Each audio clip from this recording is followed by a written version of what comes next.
አዳምና ሔዋን የተከለከለ ፍሬ በሉ። በዚህ ምክንያት ሞት መጣ ተብለህ ተምረህ ይሆናል። ነገር ግን ፍሬው ፍሬ ባይሆንስ? ገነት የተባለውም የአትክልት ስፍራ ባይሆንስ? እስከ መጨረሻው ከቆየህ ይህን ሐሳብ በተለየ እይታ እንዳስሰዋለን።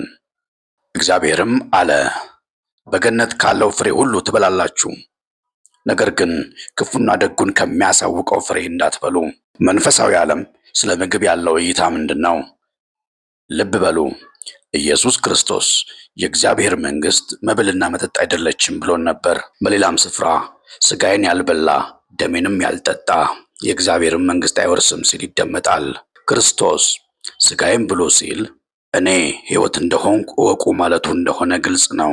ዕውቀትና ሐሳብ ከሥጋ መብል በላይ ኃይል እንዳለው ልብ ልንል ይገባል። ወደ አዳምና ሔዋን እንመለስ። እግዚአብሔር ሰውን በገነት ውስጥ አኖረው ሲል የሰው ልጅን ሥጋ መልበስ የሚያመለክት ነው። ሰው የመለኮት መኖሪያ ነው። በላ የተባለውም ፍሬ ክፉ ሐሳብን የሚያመለክት ነው። ስለሆነም ሰው ክፉ ሐሳብን ቀጠፈ፣ ክፉ ሐሳብንም በላ። ይህም ሐሳብ ሰው ያለ ጥገኝነት መኖር ይችላል፣ ሉዓላዊ ሆኖ መኖር ይችላል የሚል ሐሳብ ነበረ። አዳም የነበረው ማንነት ለዚህ ክፉ ሐሳብ ሊያስታብየው የሚችል ነበር። ይህም ሐሳብ ቀድሞ የነበረ እንጂ አዲስ ሐሳብ አይደለም። በልዑል እመሰላለሁ አልክ የተባለለት የዲያብሎስ እንጂ። እዚህ ጋር መጽሐፍ በአንዱም አዳም በኩል ኃጢአት ገባ ማለቱን ላስታውሳችሁ። ስለዚህ አዳም ይህንን ሐሳብ ባስተናገደ ጊዜ እግዚአብሔር ገነት የሆነውን መንፈሱን ዘጋበት። ይህን ሐሳብ በመንፈሱ እየበላ በመንፈሱ ለዘላለም እንዳይኖር ይህ መሆን ነበረበት። ወደዚህ ገነት እንዳይገባ የተቀመጠው ሰይፍ ሳይሆን ክስ ነው፣ የኃጢአተኝነት ክስ። ይህንን ክስ ሊያነሳ የሚችለው ደግሞ ያስቀመጠው አካል ብቻ ነው። ለዚህም ነው አሁን በክርስቶስ ላሉት ኩነኔ የለባቸውም የሚለን። አሁን በክርስቶስ የተዘጋው ተከፍቷል፣ ሰይፉም ተወግዷል። አሁን ታላቅ ድምፅ ይጣራል፣ ወደ ማንነትህ ተመለስ የሚል። የተዘጋ ገነት የለም፣ የተሸፈነ መጋረጃ የለም። የአንተ መንቃት ብቻ ነው የሚጠበቀው። አንተ የምትተኛ ንቃ፣ ክርስቶስ ያበራልሃል እንደሚል ስትነቃ ዕንቁህን ማግኘት ይሆንልሃል። ይህ ሐሳብ ከገዛህ አሜን ነቅቻለሁ ብለህ ኮሜንት ላይ ጻፍ። ሌሎች እንዲነቁ ይህ መልእክት አጋራቸው። መንቃት ማለት ወደ መንፈስ መዞር ማለት ነው። ወደ መንፈስ ስትዞር ከክብር ወደ ክብር ትለወጣለህ። ይህ ማለት እኔ መንፈስ ነኝ እያልክ ማወጅ አይደለም።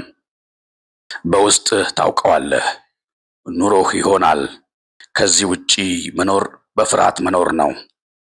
ከዚህ ውጪ መኖር በድንጋጤ መኖር ነው። ራስህን ነጥለህ ታያለህ፣ ወደ ሁለትነት ትመለሳለህ። ነገር ግን መገለጫ ክርስቶስ እኮ ነው። የመለኮት ዓላማ ይህ ክርስቶስ በአንተ እንዲገለጥ ነው።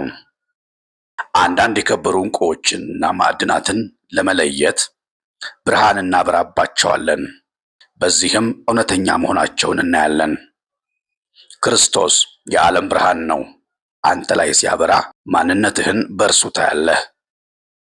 የትኛውም የምድር ዕውቀት ወይም ብርሃን አንተነትህን ሊገልጥ አይችልም። ቃል ሥጋ የሆነው የዘላለም አጀንዳው ስለሆነ ነው። እግዚአብሔር ሰውን ከራሱ መለየት ሐሳቡ አይደለም፣ አንድ ማድረግ እንጂ። ይህ ሐሳብ በአይሁዳውያን ዘንድ በድንጋይ የሚያስወግር ሐሳብ ነው። ምክንያቱም መለኮት ለዘመናት ከሰው ርቆ መስዋዕት እየተቀበለ የሚኖር የሚባላ እሳት ጨካኝ እንደሆነ ተደርጎ ቆይቷል። ነገር ግን ራሱ መስዋዕት ለመሆን ሲመጣ ማን ያምናል? ነቢዩ የሰማነውን ማን ያምናል እንዳለ። ስለዚህ ማንነታችን ብዙ አይደለም፣ አንድ ብቻ ነው። እርሱም ክርስቶስ ይባላል። ነፍስህ የምትፈልገው ብዙ ብር አይደለም። ነፍስህ የምትፈልገው ብዙ ዕውቀት አይደለም፣ ማንነቷን እንጂ። ማንነቷ እና ዕረፍቷ ክርስቶስ ነው። የዮና ልጅ ስምዖን ሆይ ማንነትህ የዋህነት አይደለም፣ መገለጫህ ሃይማኖት አይደለም፣ መገለጫህ አለት ነው፣ እርሱም ክርስቶስ ብቻ።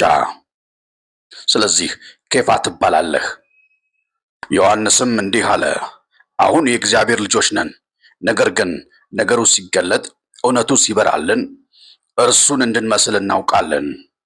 መለኮት በውስጥህ እንዳለ ከተገነዘብክ ወደ ውስጥ ብቻ ማየት ትጀምራለህ። ወደ ውጭ ካየህ ግን ገነትን መፈለግህ አይቀርም፣ መንግሥተ ሰማይንም ማየትህን አታቆምም። እነሆ የእግዚአብሔር መንግሥት በመካከላችሁ ናት፣ በመጠባበቅ አትመጣም ተብለንም ነበር።